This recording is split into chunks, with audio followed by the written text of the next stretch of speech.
ഈ ഉയർന്നുള്ള വാക്ക് കേൾക്കുമ്പോ ഏറ്റവും ആദ്യം നിങ്ങൾക്ക് എന്താ ഓർമ്മ വരുന്നത്? ചെയ്യാൻ എനിക്ക് എന്നെ തന്നെ തോന്നുള്ളൂ. എന്റെ ഉയര് പിന്നെ എനിക്ക് എന്റെ ഉയര് നോക്കിയല്ലേ പറ്റുള്ളൂ. ഞാൻ അങ്ങനെയാണെങ്കിൽ ഭാര്യയാണോ ഉയര്, ഫ്രണ്ടാണോ ഉയര്? ഭാര്യയാണ്. ഭാര്യ. അപ്പൊ മറ്റേ കൂട്ടുകാരെ പോയി.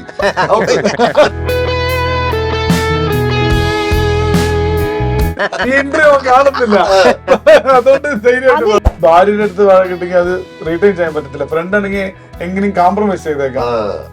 അതെന്താണ് അങ്ങനെ? എന്നിട്ട് അത് പറയാടാ, ഭാര്യയുടെ പേരാണ് പറഞ്ഞത്. ശരിക്കും ആക്ച്വലി നീയാണ്. എല്ലാ സിനിമകൾക്കും ഒരു പത്മകുമാർ ടച്ച് ഉണ്ട്. ഈ സിനിമയ്ക്കും ആ ഒരു സംഭവം ഉണ്ടോ? അങ്ങനെ എന്തെങ്കിലും പരമാവധി പുതുമ കൊണ്ടുവരാൻ ശ്രമിച്ചിട്ടുണ്ട്.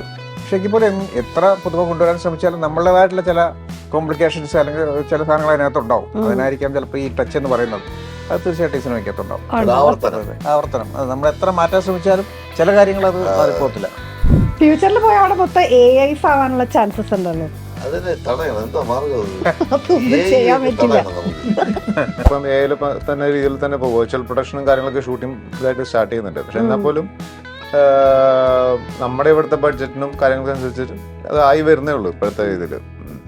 അത് ആർട്ടിസ്റ്റിനെ റീപ്ലേസ് ചെയ്ത് അതിനൊരു ഓർഗാനിക് ഫീൽ ഇതുവരെ കിട്ടി തുടങ്ങിയിട്ടില്ല. ആർട്ടിസ്റ്റിനെ റീപ്ലേസ് ചെയ്ത് നമ്മൾ പല വീഡിയോസും കാണും, അതിനൊരു ഓർഗാനിക് ഫീൽ വന്നു തുടങ്ങിയിട്ടില്ല. ഒരിക്കലും അതാണ് എൻ്റെ ആഗ്രഹം.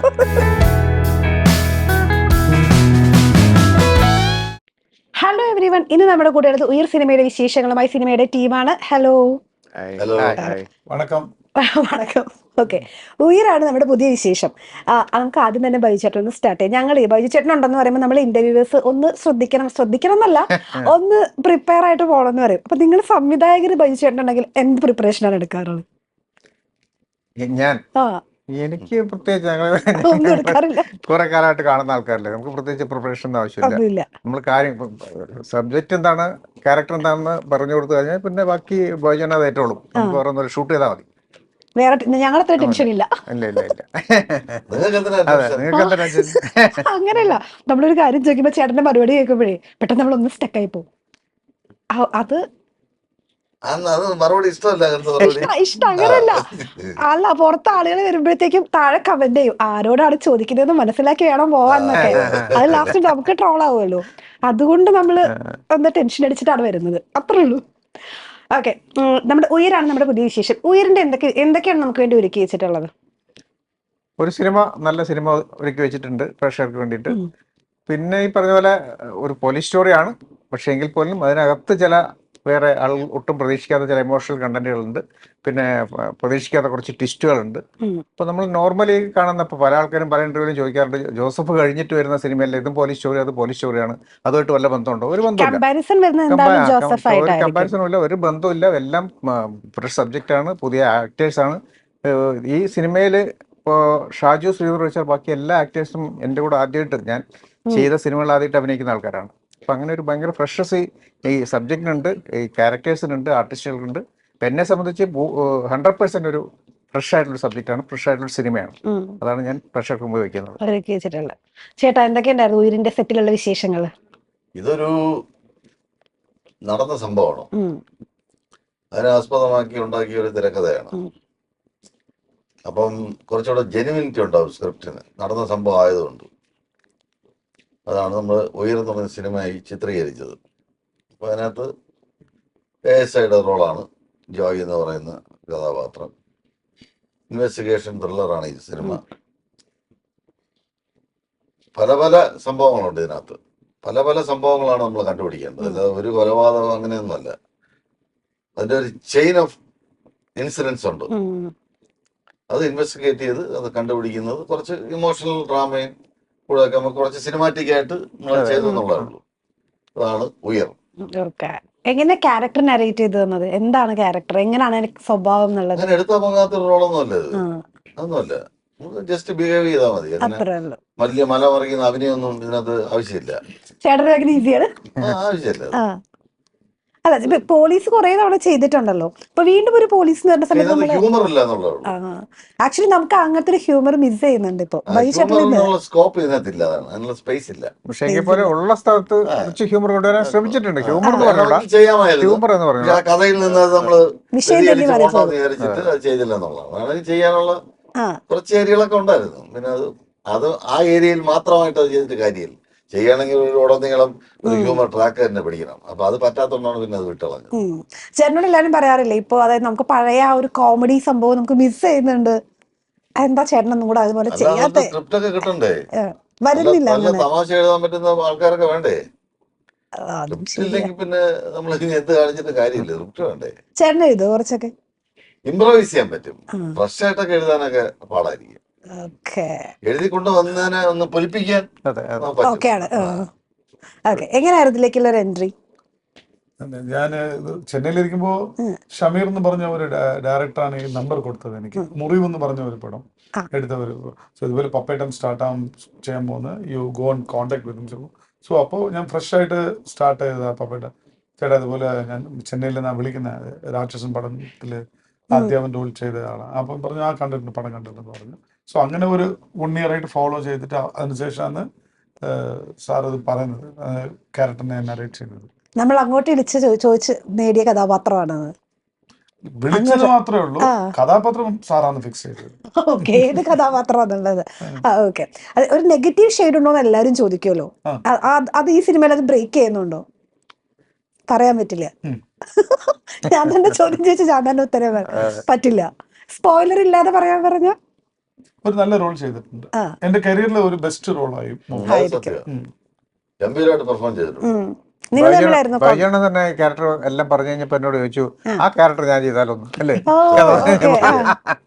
വെറൈറ്റി ആണല്ലേ വിനോദിന്റെ റോൾ അവിടെ പോകുന്നില്ല, ഞാൻ ജോയായിട്ട് ചെയ്യാൻ പറ്റുന്നില്ല. ചേട്ടാ സാക്രിഫൈസ് ചെയ്തു, കുഴപ്പമില്ല ചെയ്തോ എന്നുള്ളത്. അത് ആക്ച്വലി ശരിക്കും അങ്ങനെ ചോദിച്ചായിരുന്നു. ഈ പടത്തിൽ ഏറ്റവും വേഷം വിനോദിന്റെയാണ്. റോഷനോട് കഥ പറഞ്ഞപ്പോ റോഷൻ ചോദിച്ചു, ആ ക്യാരക്ടർ ഞാൻ ചെയ്ത് അങ്ങനെ റോഷൻ ചോദിച്ചു. അപ്പൊ ഭയങ്കര വലിയ ചാലഞ്ച്, ഇത്രയും പേര് ചോദിച്ചൊരു ചെയ്ത കഥാപാത്രമാണ്. ഭയങ്കര വേരിയേഷൻ ഉള്ള ക്യാരക്ടറാണ്. ക്യാരക്ടർ ഒരു ലൈനിൽ പോകുന്നതല്ല, ഇത് അങ്ങനെയല്ല, ഇത് ഒരുപാട് വേരിയേഷൻ സാധ്യതകളുള്ള റോളാണ്. Okay okay okay. സോ ഇത്രയ്ക്കും ഈ വലിയ റോളെ വിശ്വസിച്ച് കൊടുത്തിന് പപ്പേട്ടന് എത്ര നന്ദി പറഞ്ഞാലും സാധിക്കില്ല. ഓക്കെ, നമ്മൾ ഈ സിനിമയിലേക്ക് വരുന്ന സമയത്ത് വിഷ്വൽ ഭാഷ എന്ന് പറയുന്ന ഒരു വലിയ സംഭവമാണ്. ഈ സിനിമ അങ്ങനെ വ്യത്യസ്തമായിട്ട് എന്താ ചെയ്തിട്ടുള്ളത്? വ്യത്യസ്തമായിട്ടൊന്നല്ല, ആക്ച്വലി ഇതിന്റെ സ്ക്രിപ്റ്റ് ഫസ്റ്റ് നറേഷൻ കേട്ടപ്പോൾ തന്നെ, പിന്നെ ഇതൊരു ട്രൂ സ്റ്റോറിയാണ്. ഇതൊരു ഞാൻ ത്രില്ലർ മൂവീസ് നേരത്തെ ചെയ്തിട്ടുണ്ടെങ്കിലും ഇത് കുറച്ചുകൂടി ഒരു ഇമോഷണൽ ത്രില്ലർ എന്ന് വേണമെങ്കിൽ പറയാം. അങ്ങനത്തെ ഒരു ജോണറിൽ ട്രാവൽ ചെയ്യുന്ന മൂവിയാണ്. പിന്നെ ഇതിൽ കുറച്ച് ചാലഞ്ചസ് എന്താ വെച്ചാൽ, ഒരുപാട് ലൊക്കേഷൻസ് നമുക്ക് കവർ ചെയ്യേണ്ടതായിരുന്നു. ഇപ്പം തലശ്ശേരിയായിരുന്നു മെയിൻ ലൊക്കേഷൻ എങ്കിലും നമുക്ക് കൂർഗ് ഉണ്ടായിരുന്നു, അവിടെ കുറച്ചുണ്ടായിരുന്നു, പിന്നെ മുംബൈയിലുണ്ടായിരുന്നു. അപ്പോൾ ഈ ടെറൈൻസ് പലതും നമ്മൾ ട്രാവൽ ചെയ്യണം. ഒരു ഭയങ്കര ഡിഫറൻസ് തോന്നാതെ, അതായത് കഥയിൽ നിന്ന് മാറിപ്പോകാത്ത രീതിയിൽ തന്നെ ഇതെന്ന കഥയിൽ നിൽക്കുന്ന രീതിയിൽ തന്നെ അതിൻ്റെ ഒരു പാലറ്റും കാര്യങ്ങളും കൊണ്ടുപോകും വേണം. എന്നാൽ ടെറൈൻസിന്റെ ചേഞ്ചസ് നമ്മൾ കഥയിൽ കാണിക്കും വേണം. സോ അതൊരു ചാലഞ്ചിങ് ആയിരുന്നു. അപ്പോൾ അത് ആദ്യമേ നമ്മൾ ഡയറക്ടറും പപ്പേട്ടനൊക്കെ, സാബുറാമ എന്നൊരു ആർട്ട് ഡയറക്ടർ, പുള്ളിയൊക്കെ ആയിട്ട് പപ്പേട്ടനൊക്കെ നേരത്തെ ഒരു പ്രീ പ്രൊഡക്ഷനൊക്കെ ഇരുന്ന് എന്തൊക്കെ കളർ പാലറ്റൊക്കെ എന്തൊക്കെ വേണം എന്നൊക്കെയുള്ള പ്ലാനിങ് ഒക്കെ ഒരു പ്രീ പ്രൊഡക്ഷൻ നടത്തിയിട്ടാണ്. പിന്നെ ലൊക്കേഷൻ ഇതിന്റെ റക്കിക്ക് വേണ്ടി കുറെ നമ്മൾ നടന്നിരുന്നു. ഈ കൂർഗ് പോർഷൻസ് കുറച്ച് പെർട്ടിക്കുലർ ആണ്. അപ്പോൾ അതിന് ആദ്യം പോയ റക്കിക്ക് നമ്മളെല്ലാം ഫിക്സ് ചെയ്ത് വന്നതിന് ശേഷം ഷൂട്ടിന് തുടങ്ങുന്നതിന് ഒരു 20 days മുന്നാണ് അതൊന്നും കിട്ടില്ല എന്ന് പറഞ്ഞു. പിന്നെ വീണ്ടും ഷൂട്ട് മുന്നേ വീണ്ടും പോയിട്ട് ഫൈനലൈസ് ചെയ്തിട്ടാക്കിയാണ് അങ്ങനെ ലാസ്റ്റ് മിനിറ്റ്. പക്ഷെ അത്യാവശ്യം നല്ല ലൊക്കേഷൻസ് തന്നെ കിട്ടിയിരുന്നത്. ലൊക്കേഷൻ ഹണ്ട് ഇച്ചിരി ബുദ്ധിമുട്ടായിരുന്നു. അതെ അതെ. പിന്നെ എല്ലായിടത്തും പെർമിഷൻ, മുംബൈയിലാണെങ്കിൽ പോലും പെർമിഷൻസും കാര്യങ്ങളും എല്ലാം നമുക്ക് കുറച്ച്, പക്ഷെ അത്യാവശ്യം നല്ല ലൊക്കേഷൻ തന്നെ നമുക്ക് കിട്ടി ഫൈനലി. ബൈചേട്ടാ യാത്രകൾ എങ്ങനെ ഉണ്ടായിരുന്നു? എല്ലാ സ്ഥലങ്ങളിലും ഉണ്ടായിരുന്നില്ലേ ഷൂട്ട്? എല്ലാ യാത്രകളും എല്ലാം എങ്ങനെ കവറപ്പ് ചെയ്തു? കൂർക്കില് ഞാൻ ആദ്യമായിട്ടാണ് കൂർക്കിൽ പോകുന്നത്. നമ്മുടെ ഒരാഴ്ച ഉണ്ടായിരുന്നില്ല ഇവിടെ ഷൂട്ടിങ്. 10 ദിവസം ഉണ്ടായിരുന്നു. എനിക്ക് ഒരാഴ്ച ഉണ്ടായിരുന്നു. പിന്നെ ഷൂട്ട് ചെയ്തത് ബോംബെയിലാണ്. ധാരാവി കാണാൻ പറ്റി. ബോംബെയിൽ ഞാൻ പോയിട്ടുണ്ട് നേരത്തെ, പക്ഷെ ധാരാവി കാണുന്ന ആദ്യമായിട്ടായിരുന്നു. അത് ഈ സിനിമ ഒരിക്കലും അത് കാണാൻ പറ്റില്ല, കാരണം അത് ഡിമോളിഷ് ചെയ്ത് തുടങ്ങി. അത് എക്സ്പീരിയൻസ് തുടങ്ങിയിട്ടില്ല, തുടങ്ങുന്നുള്ളൂ. അതിന്റെ ചർച്ചകൾ നടക്കുന്നുള്ളൂ, ഇപ്പോഴും അതിന്റെ ഡിസ്കഷൻ നടക്കുന്നുള്ളൂ. അത് കാണാനുള്ള ഒരു വലിയ ഭാഗ്യം ഉണ്ടായി. അത് കാണേണ്ടതാണ് കേട്ടോ, അത് ഒരു ഭീകരതയാണത്. എന്തെങ്കിലും തോട്ട് പ്രോസസ് മാറിയോ അവിടെ ചെന്ന് ധാരാവിയൊക്കെ കണ്ട സമയത്ത് എന്താ എന്തെങ്കിലും തോട്ട്സ്? അങ്ങനെയല്ല, തോട്ട് പ്രോസസ് നമുക്ക് ഓരോ സ്ഥലത്ത് എത്തുമ്പോഴും മാറുമല്ലോ, അല്ലെങ്കിൽ എന്തെങ്കിലും പുതിയ ചിന്തകൾ അല്ല, കിട്ടുമല്ലോ. ഞാൻ അവിടെ ചെന്നപ്പോ ആലോചിച്ചത്, എന്തോരം ദാതമാരൊക്കെ ഉണ്ടായിരുന്ന ഒരു കോളനിയാണല്ലേ ഇത്. എത്ര എത്ര ക്രിമിനൽസ് ഇവിടെ നിന്ന് ഒളിച്ചിരുന്ന് കാണും. അതൊക്കെയായിരുന്നു എന്റെ മനസ്സിൽ. പഴയ കാലത്ത് ബോംബെ അങ്ങനെയല്ലേ, ഈ ഓരോരോ സ്ഥലത്ത് ഓരോരോ ദാതമാരാണല്ലേ. അപ്പൊ അതൊക്കെ ഇങ്ങനെ എന്റെ മനസ്സിലൂടെ ഓടിപ്പോയായിരുന്നു. പക്ഷേ ഈ ധാരാവിയിൽ കൂടുതലുള്ളതും തമിഴന്മാരാണ്. അത് ശരി. തമിഴന്മാരാണ് കൂടുതലുള്ളത്. അജയ്ക്ക് ബോംബെ പറ്റി നന്നായിട്ട് അറിയാം. നമ്മളവിടെ ഇത് ലൊക്കേഷൻ സമയത്ത് ഫസ്റ്റ് റക്കിക്ക് പോയ സമയത്ത് പൊങ്കലിന്റെ സമയമായിരുന്നു. ഓക്കെ. ധാരാവി കത്ത് ചെല്ലുമ്പോൾ അവിടെ വിജയുടെ പാട്ടൊക്കെ വെച്ച് ഭയങ്കര ആഘോഷമായിരുന്നു. അപ്പോഴും ഫുൾ തമിഴന്മാരാണ് അവിടെ അതിനകത്ത് കൂടുതൽ വരദരാജ മുതലിയാറൊക്കെ അതെ അതെ അതെ. തോന്നുന്നു. ആണോ? മുംബൈയെ കുറിച്ചുള്ള ഓർമ്മകൾ എന്തൊക്കെയാ? ആർക്ക്? എനിക്കാ? ആ, ഞാൻ മുംബൈ പോയില്ല. ഉണ്ടായില്ല. Okay okay okay okay. മുംബൈയെ കുറിച്ച് കൂടുതൽ അറിയാവുന്ന ആളാണ്, പക്ഷെ മുംബൈയിൽ ഷൂട്ട് എനിക്ക് ഇവിടെ ഉണ്ടായില്ല. തന്നെ കണ്ണൂർ, കൂർഗ്, ആ, തലശ്ശേരി അത്രേ ഉള്ളൂ. അതോടെ മുടിഞ്ഞിരിച്ചു. അതാ ഈ പുള്ളിയുടെ ക്യാരക്ടർ കാരണമാണ് ഞങ്ങൾക്ക് മുമ്പേ പോകേണ്ടി വരുന്നത്. ഓ, ഓക്കെ എന്നെ ഓക്കെ. കൊണ്ടത് പോയത് ചേട്ടാ. ഇയാൾ ചെയ്തു വയ്ക്കുന്ന ഓരോരോ പ്രശ്നങ്ങൾ. ഉപദ്രവങ്ങള്, ആ ഉപദ്രവങ്ങളുടെ പുറകെ നമ്മൾ നടക്കുകയാണ്. ധാരാവി പോയി, കൂർഗില് പോയി, തലശ്ശേരി പോകേണ്ടി വന്നു. ഇതൊക്കെ ഇയാള് കാരണമാണ്. പക്ഷെ ഇത്ര യാത്രകൾ ഒപ്പിച്ചു കൊടുത്തു അല്ലേ? പിന്നെ ഞാൻ യാത്രയ്ക്ക് എനിക്ക് ഒരു പൈസ എല്ലാം കൊടുത്തയച്ചാ. നിങ്ങൾ ജോളിയായിട്ട് തിരിച്ചു പറഞ്ഞു. അതാണ് ആ കഥാപാത്രം ചെയ്തു വെച്ച ഏറ്റവും വലിയ സംഭവം. അതാണ്. ഇതിനു വേണ്ടി പ്രിപ്പറേഷൻ എന്തെങ്കിലും എടുത്തായിരുന്നു ഈ കഥാപാത്രത്തിന് വേണ്ടി പ്രത്യേകമായിട്ട്? പ്രിപ്പറേഷൻ വാർത്തയെല്ലാം ഭയങ്കരമായ വലിയ വാർത്തകളാണല്ല. ഇത് നമ്മൾ ഒരു നാടൻ പരിപാടിയാണ് ചെയ്തത്. സോ അതിനുവേണ്ടി വലിയ നമ്മൾ ആ ഉടുപ്പ് ഇട്ട ഉടനെ അതായിട്ട് നമ്മള് ആ രൂപം കിട്ടി, അത്രേ ഉള്ളൂ, വേറെ ഒന്നുമില്ല. ഈ പ്രിപ്പറേഷൻ എന്ന് പറഞ്ഞ ഒരു സംഭവമായിട്ടെല്ലാം അത് വലിയ വലിയ വാർത്തയായിരുന്നു നിങ്ങൾ പറയുന്നത്. അത്രയ്ക്കും വലിയ വാക്കുകളാണ്. നമ്മളൊന്നും ബാറ്റ്മാൻ പോലെയൊന്നും വേറെ ഒന്നും ചെയ്തില്ല, ഒരു നാടൻ പരിപാടിയാണ് ചെയ്തത്. സോ എന്നെ കണ്ടാൽ തന്നെ അത്ര ആൾക്കാർക്ക് അങ്ങനെ നാടൻ ലുക്കുണ്ട്, ആ ഫീൽ കിട്ടും. സോ അതുകൊണ്ട് ദർ ഇസ് നോ പ്രിപ്പറേഷൻ. അതില്ലാതെ ചേട്ടൻ പറയുന്ന ആ ഇതില് ക്യാരക്ടറിനെ കുറിച്ച് പറയുന്നതിൽ തന്നെ ആൾമോസ്റ്റ് അത് ഫീഡായി പോയതാണ്. Okay okay. നിങ്ങളുടെ കയ്യിൽ ഇപ്പോൾ ഒരു ടൈം ട്രാവലിംഗ് മെഷീൻ കിട്ടുകയാണെങ്കിൽ നിങ്ങൾ പാസ്റ്റിലേക്കായിരിക്കോ ഫ്യൂച്ചറിലേക്കായിരിക്കോ പോവാ? ഇനിയിപ്പോ പാസ്റ്റിലോട്ട് പോയിട്ട് എന്ത് ചെയ്യാനായിട്ട്? അവിടെ എന്തെങ്കിലുമൊക്കെ നമുക്ക് എഡിറ്റ് ചെയ്യാൻ പറ്റുവാണെങ്കിൽ. ഇനി ഫ്യൂച്ചറിലോട്ട് പോകാനേ പറ്റുള്ളൂ. ഫ്യൂച്ചറിൽ പോയാൽ അവിടെ മൊത്തം AIs ആവാനുള്ള ചാൻസസ് ഉണ്ടല്ലോ. അതിനെ തടയണം. എന്താ മാർഗം? അതൊന്നും ചെയ്യാൻ പറ്റില്ല. നമുക്ക് വലിയ അല്ലേ, നമ്മുടെ പണി പോകും. നമ്മുടെ പണിയൊക്കെ പോകും. ഒരു 5 വർഷം കഴിഞ്ഞാൽ നമ്മളൊക്കെ പണി പോകും. ചേട്ടൻ നേരത്തെ ചെയ്ത് വെച്ച എല്ലാ ഫീലിങ്സും എല്ലാ സംഭവങ്ങളും ഒപ്പിയെടുത്ത് പക്ഷെ വേറെ കാര്യമുണ്ട്, പക്ഷെ അത്രയ്ക്ക് ഒരു പെർഫെക്റ്റ് ആയിട്ട് ചെയ്യാൻ പറ്റും. ചെയ്യുമ്പോൾ ആൾക്കാർക്ക് മടുക്കും, അത് മടുക്കും, ഇതിലോട്ട് തന്നെ വരും. ഈ പറഞ്ഞ ഈ എംബ്രൈസേഷൻ അവിടെ നമുക്ക് സാധ്യതകൾ കുറവാണ്. അല്ലെങ്കിൽ നമ്മൾ റോളൊക്കെ വെച്ച് ചെയ്തോട്ടെ, നമുക്ക് ശമ്പളം വീട്ടിൽ കൊണ്ട് എത്തിച്ചാൽ ജോലി ഇല്ലെങ്കിലും കുഴപ്പമില്ല. അത് സാച്ചുറേറ്റ് ആവും. കാര്യം എന്താ വെച്ചാൽ ഇപ്പൊ മുംബൈയിലും ലൈറ്റ് മ്യൂസിക് ഒരു പരിപാടി ഉണ്ടായിരുന്നു, ലൈവ് ഓർക്കസ്ട്രേഷൻ. പിന്നെ അതിനുശേഷം കരോക്കിന്ന് വന്ന് പിന്നെ DJ എല്ലാം മറ്റുള്ള ഇപ്പൊ തിരിച്ചും റെജുവിനേറ്റായി. ഇപ്പൊ തിരിച്ചും നമ്മൾ ഓർക്കസ്ട്രേഷൻ നിന്ന് വന്ന്, പക്ഷെ മുമ്പത്തെ പോലെ അത് അത്രയ്ക്കും പൈസ കുറവായിട്ടില്ല. ഇറ്റ്സ് വെരി എക്സ്പെൻസീവ് ആയിട്ടുണ്ട്. സോ ഒരു സൈക്കിൾ അങ്ങനെ പോയിട്ട് വരും. എന്ന് വരുമ്പോ ആൾക്കാർക്ക് ഒരു ഇഷ്ടപ്പെടും. തീർച്ചയായിട്ടും അത് സാച്ചുറേറ്റ് ആവും. എക്സ്പെൻസീവ് ആണോ? അത് എക്സ്പെൻസീവ് ആണ്, പക്ഷെ ഇത്രയും ഷൂട്ട് ചെയ്യുന്നത് അത്ര എക്സ്പെൻസീവ് അല്ല ആക്ച്വലി. അതാ ഇത്രയും ട്രാവൽ ചെയ്യേണ്ട ആവശ്യമില്ല, ഇത്രയും ആളുകളുടെ ഡേറ്റ്സ് നോക്കേണ്ട ആവശ്യമില്ല. ഒക്കെ ഈസി ആയിട്ട് കാര്യങ്ങൾ. എമോഷണൽ കണക്ഷൻ ഉണ്ടാവില്ല, പെട്ടെന്ന് കൊടുക്കും. അതെ, നമുക്ക് റിയലിസ്റ്റിക് ആയിട്ടുള്ള ഒരു ഫീല് കിട്ടില്ല എന്നുള്ളതാണ്. പക്ഷെ ഇവിടെ സിനിമാറ്റോഗ്രാഫർക്ക് ചിലപ്പോ വേറെ അഭിപ്രായമായിരിക്കും അല്ലെ? അങ്ങനെയല്ല, ഇപ്പൊ നമ്മള് ഇപ്പം AIക്കും അതിന്റെ ഇപ്പം അത് ഫ്ലറിഷ് ചെയ്ത് വരുന്നേ ഉള്ളൂ. ഇപ്പൊ നമ്മുടെ ഇവിടെ യൂസ് ചെയ്യുന്ന ഇപ്പം AI തന്നെ രീതിയിൽ തന്നെ ഇപ്പൊ വെർച്വൽ പ്രൊഡക്ഷനും കാര്യങ്ങളൊക്കെ ഷൂട്ടിംഗ് ഇതായിട്ട് സ്റ്റാർട്ട് ചെയ്യുന്നുണ്ട്. പക്ഷെ എന്നാൽ പോലും നമ്മുടെ ഇവിടുത്തെ ബഡ്ജറ്റിനും കാര്യങ്ങൾക്കും അനുസരിച്ചിട്ട് അത് ആയി വരുന്നേ ഉള്ളൂ ഇപ്പോഴത്തെ ഇതില്. അത് ആർട്ടിസ്റ്റിനെ റീപ്ലേസ് ചെയ്ത് അതിനൊരു ഓർഗാനിക് ഫീൽ ഇതുവരെ കിട്ടി തുടങ്ങിയിട്ടില്ല. ആർട്ടിസ്റ്റിനെ റീപ്ലേസ് ചെയ്ത് നമ്മൾ പല വീഡിയോസും കാണും, അതിനൊരു ഓർഗാനിക് ഫീൽ വന്നു തുടങ്ങിയിട്ടില്ല. ഒരിക്കലും ഞാനൊക്കെ മരിച്ചുപോയിട്ട് വന്നോട്ടെ. അല്ല, നമ്മൾ അങ്ങനെ ഒരു ഫ്യൂച്ചർ പറയുന്നുണ്ടല്ലോ, കാരണം അങ്ങനെ എല്ലാം റീപ്ലേസ് ചെയ്ത് പോവും എന്നുള്ളൊരു സംഭവം അത് ആക്ച്വലി നടക്കുന്നതാണോ നമ്മുടെ ഒരു കോൺസെപ്റ്റ് ആണ്. AIയുടെ ഫീച്ചേഴ്സ് ഇനിയും ഇപ്പം നമ്മളിപ്പം 20 വർഷം മുമ്പ് VFX ഇത്രയും പോലെ ആയിരുന്നില്ല. ഇപ്പൊ എല്ലാ മൂവീസും ചെറിയ രീതിയിൽ പോലും VFX ചെയ്യാത്ത മൂവീസ് റിലീസ് ആവുന്നില്ല ഇവിടെ. അപ്പോൾ ഉറപ്പായിട്ടും ഫ്യൂച്ചറിലും AI തന്നെ വരും. പക്ഷെ അത് അതിൻ്റെതായ രീതിയിൽ യൂട്ടിലൈസ് ചെയ്യേണ്ടി വരും, അത്ര തന്നെ ഉള്ളൂ. ഓക്കെ. എല്ലാ സിനിമകൾക്കും ഒരു പത്മകുമാർ ടച്ച് ഉണ്ട്. ഈ സിനിമയ്ക്കും ആ ഒരു സംഭവം ഉണ്ടോ? നമ്മളങ്ങനെ പ്രത്യേകിച്ച് ടച്ച് ഒന്നും ചെയ്യാറില്ല. അല്ല അങ്ങനെ ഒരു വാക്ക് മുമ്പ് കേട്ടിട്ടില്ലേ?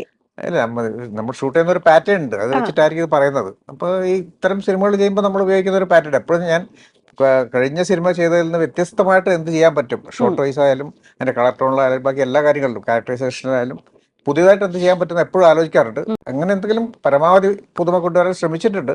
പക്ഷെ എങ്കിൽ പോലും എത്ര പുതുമ കൊണ്ടുവരാൻ ശ്രമിച്ചാലും നമ്മളേതായിട്ടുള്ള ചില കോംപ്ലിക്കേഷൻസ് അല്ലെങ്കിൽ ചില സാധനങ്ങൾ അതിനകത്ത് ഉണ്ടാവും. അതിനായിരിക്കാം ചിലപ്പോൾ ഈ ടച്ച് എന്ന് പറയുന്നത്. അത് തീർച്ചയായിട്ടും ഈ സിനിമയ്ക്കകത്തുണ്ടാവും. ആവർത്തനം അത് നമ്മൾ എത്ര മാറ്റാൻ ശ്രമിച്ചാലും ചില കാര്യങ്ങൾ അത് മാറിപ്പോകത്തില്ല. നമ്മളത് ഈ സിനിമ കാണുമ്പോൾ ഇത് അദ്ദേഹത്തിന്റെ ഫ്രെയിം ആണല്ലോ എന്നുള്ളൊരു സാധനം നമുക്ക് കിട്ടും. അതിലൊരു സിഗ്നേച്ചർ എപ്പോഴും അവിടെ ഇങ്ങനെ ഉണ്ടാവും. തോന്നാതിരിക്കണം എന്നാണ് എന്റെ ആഗ്രഹം. തോന്നാൻ പാടില്ല എന്നുള്ളതാണ്. പുതിയതായിട്ട് ആളുകൾക്ക് അത് ഫീൽ ചെയ്യണം എന്നുള്ളതാണ്. ഓക്കെ. ഏറ്റവും കൂടുതൽ സ്ട്രഗിൾ എവിടെ ഷൂട്ട് ചെയ്തപ്പോഴായിരുന്നു? ബോംബെ ആണ്. കുറച്ച് ദിവസങ്ങളേ ഉള്ളായിരുന്നു ബോംബെ. പക്ഷെ പറഞ്ഞ പോലെ ബോംബെ നമ്മളുടെ കയ്യിൽ ഒതുങ്ങുന്ന ഒരു ഏരിയ അല്ല. ഈ ധാരാവൊക്കെ ഷൂട്ട് ചെയ്യുമ്പോൾ നമ്മൾ ലിമിറ്റഡ് ടൈമിനുള്ളിൽ നമ്മൾ പറഞ്ഞ ഷൂട്ട് തീർക്കണം. അത് ഭയങ്കര എക്സ്പെൻസീവ് ആണ്. പിന്നെ നമുക്ക് ഒരുപാട് ലിമിറ്റേഷൻ ഉണ്ട് ഷൂട്ട് ചെയ്യാൻ. പക്ഷെ എങ്കിൽ പോലും നമ്മൾ ഉദ്ദേശിച്ചതിനേക്കാൾ നന്നായിട്ട് ഷൂട്ട് ചെയ്യാൻ പറ്റി അവിടെ. എങ്കിൽ പോലും അതായിരുന്നു നമുക്ക് ഏറ്റവും കൂടുതൽ സ്ട്രെയിൻ ഉണ്ടാക്കിയ ഒരു കാര്യം. പിന്നെ അതേപോലെ നമുക്ക് ഇതുപോലെ ട്രെയിനിലെ കുറച്ച് എപ്പിസോഡ്സ് നമുക്ക് പെർമിഷൻ ഇല്ലാതെയാണ് ഷൂട്ട് ചെയ്യുന്നത്. അപ്പൊ അത് ഭയങ്കര കാൻഡിഡ് ആയിട്ട് ക്യാമറ ഒക്കെ ഷൂട്ട് ചെയ്യുന്നൊക്കെ ഇവിടെ പറയരുത് കേട്ടോ. അപ്പൊ അത് ചില ഏരിയാസ് നമുക്ക് ഇങ്ങനെ ബാഗിൽ വെച്ച് ക്യാമറ വെച്ച് അങ്ങനെ കാൻഡിഡ് ഒക്കെ ആയിട്ട് ഷൂട്ട് ചെയ്യേണ്ട സിറ്റുവേഷൻസ് ഉണ്ടായിരുന്നു. ഓക്കെ. ഭയങ്കര സ്ട്രഗിൾ ആയിരുന്നു അതൊന്ന് കംപ്ലീറ്റ് ചെയ്യാനായിട്ട്. ട്രെയിൻ നമ്മൾ പെർമിഷൻ എല്ലാം ഷൂട്ട് ചെയ്തിട്ടുണ്ട്. ചില ഷോട്ട്സുകൾ നമ്മളിങ്ങനെ പെർമിഷൻ ഇല്ലാതെ ട്രെയിനിന്റെ പാസിംഗ് മറ്റു കാര്യങ്ങൾ അതിനകത്തുള്ള ചില കാര്യങ്ങൾ ഷൂട്ട് ചെയ്യേണ്ടി വന്നിട്ടുണ്ട്. Okay okay. പെർമിഷൻ ഇല്ലാതെ നമുക്ക് പറയുന്നത് കട്ട് ചെയ്യാം.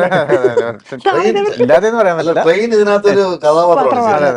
ത്രോട്ടുണ്ട് ഈ പടത്തിൽ ത്രോട്ടുള്ള ട്രെയിനിന്റെ അല്ലെങ്കിൽ ശബ്ദമുണ്ട്. ഓക്കെ. ഈ ഉയർന്നുള്ള വാക്ക് കേൾക്കുമ്പോ ഏറ്റവും ആദ്യം നിങ്ങൾക്ക് എന്താ ഓർമ്മ വരുന്നത്? നോക്കുമ്പോ ജീവൻ, ആത്മാവ് ആണ്.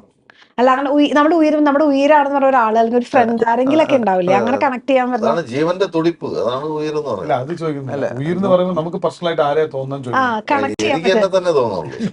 എന്റെ ഉയരില്ല. പിന്നെ എനിക്ക് എന്റെ ഉയര് നോക്കിയല്ലേ പറ്റുള്ളൂ.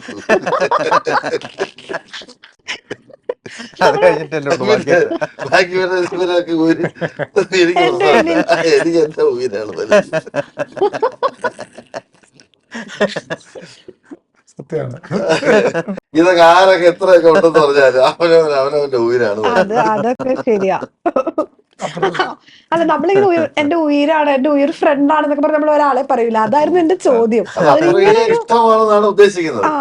അതായത് എന്റെ ജീവനാണെന്നൊക്കെ പറയില്ലേ, അതാ നീ എന്റെ ഉയരാണ്. ഉയർ നண்பൻ എന്ന് പറയുന്നത് അത് തന്നെ. തമിഴ് കിട്ടിയില്ല. ഉയർ നண்பൻ, ഉയർ കാതലി, അങ്ങനെ.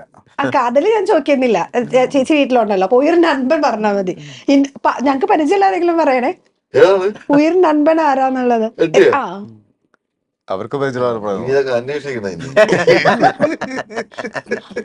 അല്ല എപ്പോഴും കൂടെ ഇപ്പൊ ഈ ഇൻഡസ്ട്രിയിൽ വന്നിട്ട് കുറെ നാളായിട്ടുണ്ടല്ലോ. അപ്പൊ അങ്ങനെ എന്തെങ്കിലുമൊക്കെ ഒരു എപ്പോഴും എന്റെ കൂടെ ഉണ്ടാവും തോന്നിയ ഒരാള് ആരുടെങ്കിലും ഒരാളുടെ പേര് പറയാൻ പറഞ്ഞു.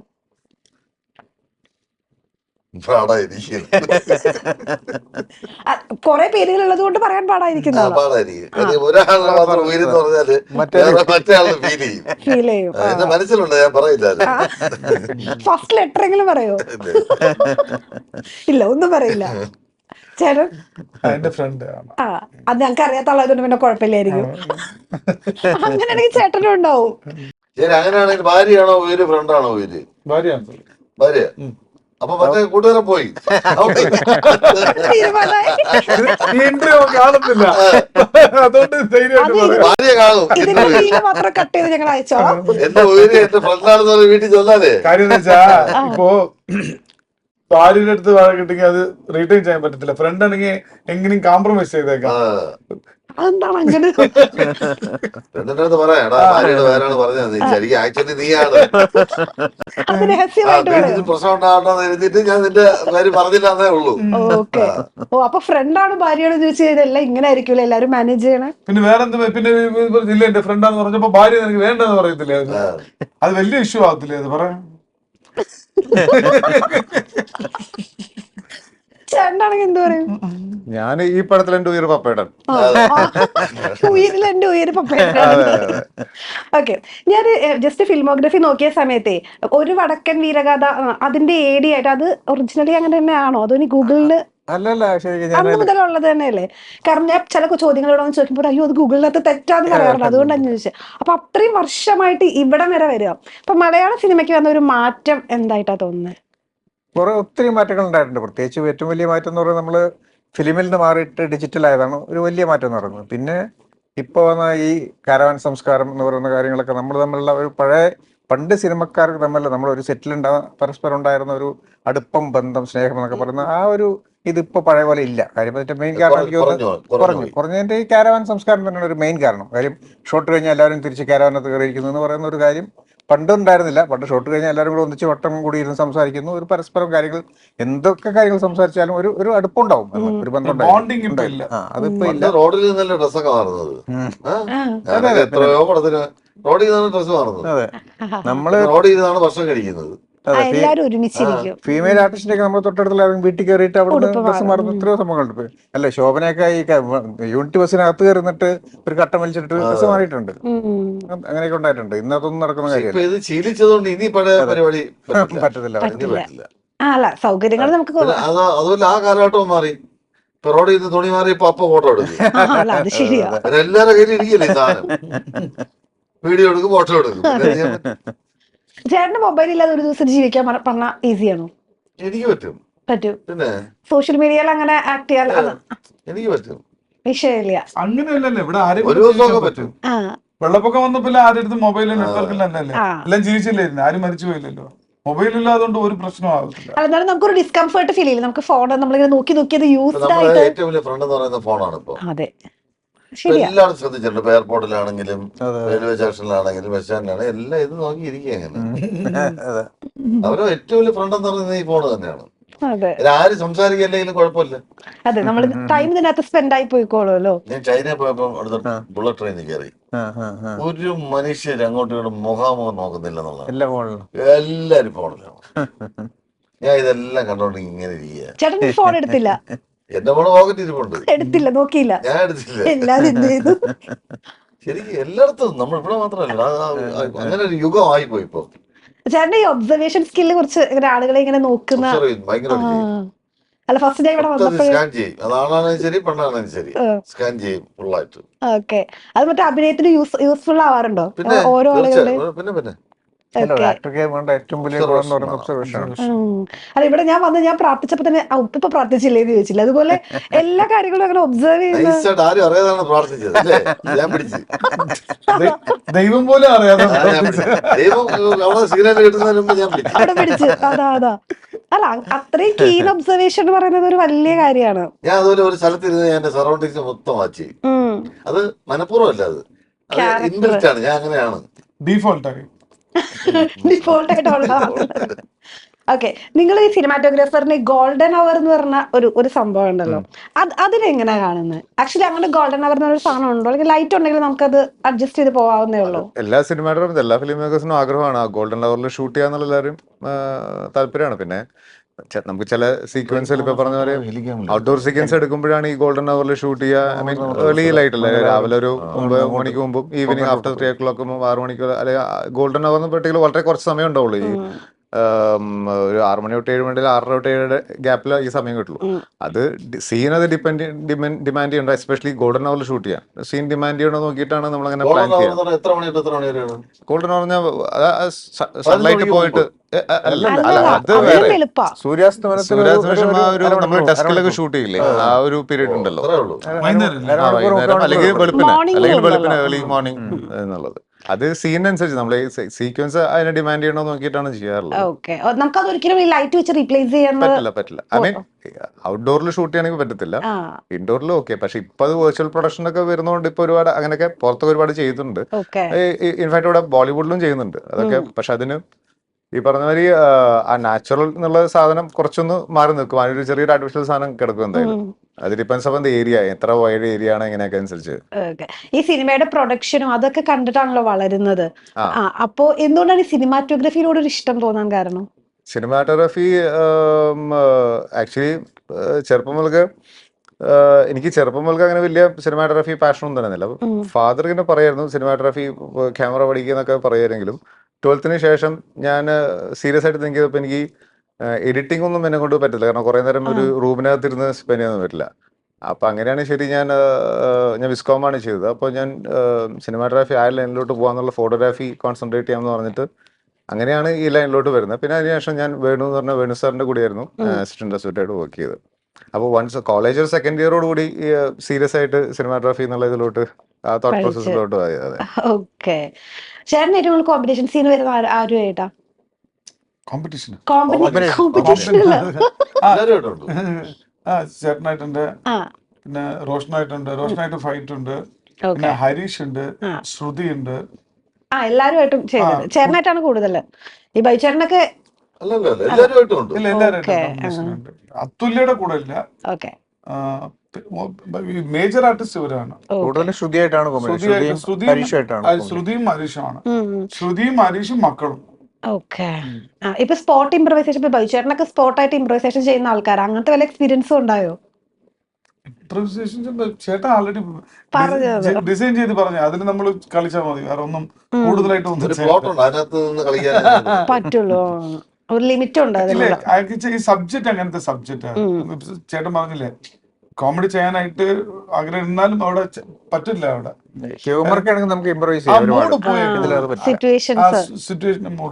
ഓക്കെ. ചേട്ടൻ ഈ കോമഡി ചെയ്യുമ്പോഴാണ്, ഇതുപോലത്തെ ത്രില്ലർ ചെയ്യുമ്പോഴാണ് കുറച്ചൊരു കംഫർട്ട് സോൺ എന്നുള്ളത് ഏതാ? ഒന്നും കുഴപ്പമില്ല. അതായത് കുറച്ചുകൂടെ നമുക്ക് കൈ നീട്ട് ചെയ്യാൻ പറ്റുന്ന ഒരു കോമഡി അല്ലേ, ഒരു സ്പേസ്. ചേട്ടനെ ഇംപ്രവൈസ് ചെയ്യുന്ന സമയത്ത് കറക്റ്റ് കൗണ്ടർ ഒന്ന് പിടിച്ചു നിൽക്കുന്ന ആരായിരിക്കും? പെട്ടെന്ന് രണ്ട് പേര് എല്ലാം മിടുക്കന്മാരല്ലേ. ഈ മിടുക്കന്മാരുടെ ഇടയിൽ കൂടെയാണ് നമ്മൾ 45 വർഷമായിട്ട് പിടിച്ചിരിക്കുന്നത്. അല്ല, ഇത്രയും ഇയേഴ്സ് ആയിട്ട് നിൽക്കുന്നതിന് ഒരു സീക്രട്ട് എന്താ? ജീവിച്ചിരിക്കുന്നുണ്ട്.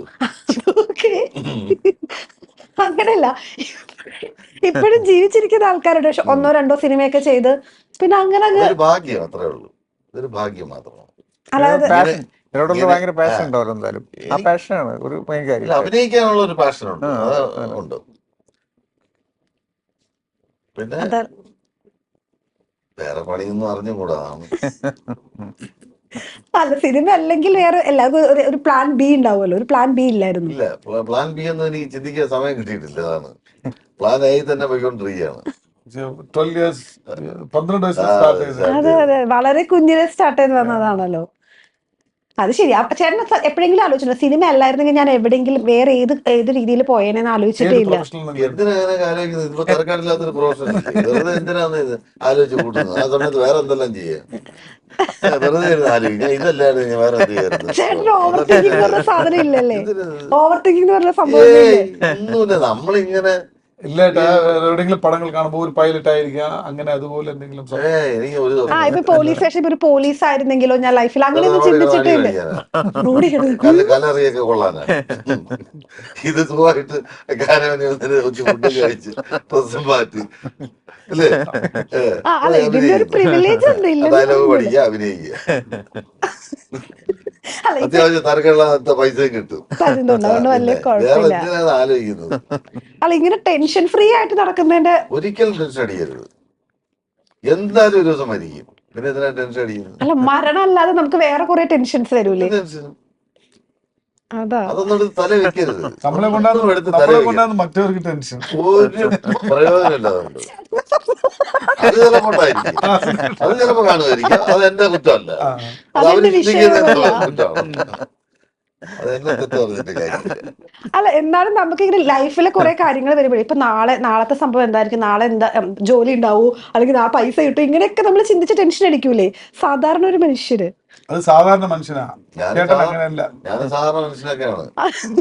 പൈസ ഒരുപാട് അങ്ങനെ പിന്നെ ഒരുപാട് കണ്ടവാനെ ചെലവാക്കായിരുന്നു മതി. അപ്പൊ കയ്യിലിരിക്കും കുറച്ച്, സൂക്ഷിച്ച് കണ്ടൊക്കെ പോയാൽ മതി. പണം ദൂർത്തടിക്കരുത്, ഇത്ര പറയാനുള്ളൂ. ഓക്കെ. നെക്സ്റ്റ് പ്രൊജക്ട് ഏതാ ഇനി വരാനുള്ളത്? എനിക്കോ? എന്റേത് ഉള്ളത് ഇനി അടുത്തത് വരവ് എന്ന് പറഞ്ഞ സിനിമയാണ്. വരവ്. ഓക്കെ. ചേട്ടന്? എനിക്ക് രണപാലി എന്ന് പറഞ്ഞ ഒരു പടം, പിന്നെ ജനനായകനുണ്ട്, പിന്നെ കോളനി എന്ന് പറഞ്ഞ ഒരു പടമുണ്ട്, പിന്നെ വിഴാനായകൻ എന്നൊരു തമിഴ് പടം. കൊറേ മൂവീസ് ഉണ്ടല്ലോ ഈ ജനനായകൻ എന്താണ് റിലീസ് ഡിലേ ആവുന്ന കാര്യം എന്താണ്? അറിയില്ല അത് സെൻസർ release ആവുമ്പോ സെൻസർ എപ്പോഴാണെന്ന് കിട്ടിയിട്ടില്ല സെൻസർ കിട്ടിയിട്ടില്ല കിട്ടിയിട്ടില്ലല്ലോ. സെൻസർ ഇനിയും കിട്ടിയിട്ടില്ല. മുഖ്യമന്ത്രിയുടെ പടത്തിന് സെൻസർ കിട്ടുന്നില്ലല്ലോ. അത് മുഖ്യമന്ത്രി ആവുന്നതിന് മുമ്പായിരുന്നു പടം. ഇപ്പൊ ഇനി കിട്ടുമായിരിക്കും അല്ലേ? ഇല്ല സെൻസർ സെൻട്രൽ ഗവൺമെന്റ് അല്ലേ ഇപ്പൊ ഇവർക്കൊന്നും സ്റ്റേറ്റിനൊന്നും ചെയ്യാൻ പറ്റത്തില്ലല്ലോ. അത് ശരിയാ. ഓക്കെ, ഇനി ഏതൊക്കെ പ്രൊജക്ട്സാ ചെയ്തു വെച്ചിട്ടുള്ളത്? ഞാൻ ഇനിയിപ്പം ഇപ്പൊ കഴിഞ്ഞത് ജഗൻ ഷാജി കലേസ് ഡയറക്ട് ചെയ്ത് ദിലീപേട്ടൻ അഭിനയിച്ച നീക്കം എന്ന് പറഞ്ഞ മൂവിയാണ്. പിന്നെ വേറെ കൂടെ ഇറങ്ങാണ്ട് സുരേഷ് ഏട്ടന്റെ വരാഹം എന്ന് പറഞ്ഞിട്ട് സന്നൽ ഡയറക്ട് ചെയ്തത്. രണ്ടു കൂടെ ഇനിയിപ്പം ഇറങ്ങാനുള്ള പോസ്റ്റ് പ്രൊഡക്ഷൻ ആണ്. വരുന്നുണ്ട്. സാറിന്റെ ഇനി ഏതാ മൂവി? എന്റെ ഏതാന്ന് ഞാൻ കൃത്യമായിട്ട് തീരുമാനിച്ചില്ല. രണ്ട് മൂന്ന് പ്രൊജക്ടുകൾ നടക്കുന്നുണ്ട്. ഏതാണ് ആദ്യം തീരുമാനിച്ചില്ല. ഓക്കെ, എല്ലാവിധ ആശംസകളും എല്ലാവിധ സക്സസും ഉണ്ടാവട്ടെ. Thank you so much. അപ്പൊ കഴിഞ്ഞല്ലേ? മതിയായി. മതി മതി. ടൈമായി മതിയായി, കാണിക്കുന്നത്. ഇവിടെ ഇരുന്നോ, ഞാൻ പോണു.